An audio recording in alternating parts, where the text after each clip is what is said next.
Hi hello నమస్తే. ఈరోజు Python day 25 లో భాగంగా మనం స్ట్రింగ్ లో మోస్ట్ ఫ్రీక్వెంట్లీ ఆస్క్ క్వశ్చన్ చూద్దాం.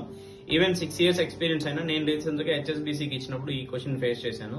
సో అక్కడి నుంచి తీసి చెప్తున్నాను. సో ఇక్కడ ఇన్పుట్ స్ట్రింగ్ తీసుకున్నాను, యూజర్ కి ఎంటర్ స్ట్రింగ్ అని ఇస్తున్నాను. అవుట్పుట్ లో కంప్రెషన్ స్ట్రింగ్ అంటే ఆ కౌంట్ ఆఫ్ డిజిట్ స్ట్రింగ్ తీసుకోవడానికి ఇది పెట్టుకున్నాను. సో ప్రింట్ వచ్చి కంప్రెస్డ్ రిజల్ట్ అని చెప్పి నేను ఇక్కడ అవుట్పుట్ తీసుకుంటున్నా. సో ఈ అవుట్పుట్ రిటర్న్ లో పెట్టుకుంటాను. సో ఇప్పుడు నేను ఏం చేస్తున్నాను అంటే ఒక ఫంక్షన్ డిఫైన్ చేసుకుని ఇన్పుట్ కంప్రెస్ స్ట్రింగ్ అనే ఫంక్షన్ డిఫైన్ చేసుకుని అక్కడికి ఎస్ అనే స్ట్రింగ్ పాస్ చేస్తున్నా.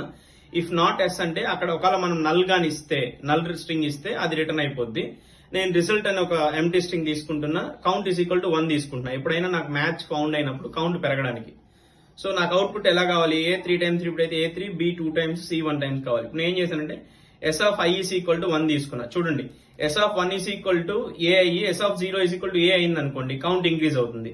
సేమ్ అలాగే S of 2 is equal to A అయ్యి S of 1 is equal to A అయింది అనుకోండి, కౌంట్ మళ్ళీ ఇంక్రీజ్ అవుతుంది, అంటే కౌంట్ 3 అవుతుంది అనమాట. సేమ్ ఇప్పుడు S of 3 is equal to B అయ్యి S of 2 is equal to A అయినప్పుడు అది డిఫరెంట్ కాబట్టి ఎల్స్ లోకి వచ్చేసి రిజల్ట్ లోకి మనకి ఏం చేస్తుంది, అపెండ్ చేస్తుంది. ఎంత A3 B2 అలాగా. చూడండి, ఇప్పుడు నేను AAA తీసుకున్నా, A4 B3 C2 D1. So అలా అపెండ్ చేస్తుంది అనమాట. ఎల్స్ లో కౌంట్ 0 అయిపోయి ఎవ్రీ టైం రీసెట్ అవుతుంది అనమాట. సో ఇక్కడ ఎక్స్ప్లెనేషన్ కిందకి వస్తే ఏమొస్తుందంటే క్యారెక్టర్ కౌంట్ ఇంక్రీజ్ అవుతుంది. సో మరిన్ని వీడియోస్ కోసం ఫాలో చేయండి.